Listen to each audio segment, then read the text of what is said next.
चला तर बनवूया मसाला वांगी. वांगी कापून घेतले, त्यानंतर तेलामध्ये जिरं मोहरी घातलं, कांदा घातल्यानंतर मसाला, लसणाची पेस्ट घातली, लसणाची टोमॅटो घातले.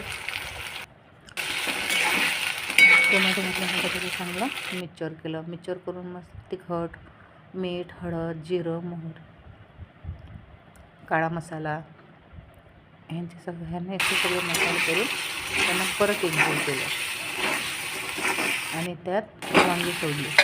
वांगी सोडून त्यांना चांगलं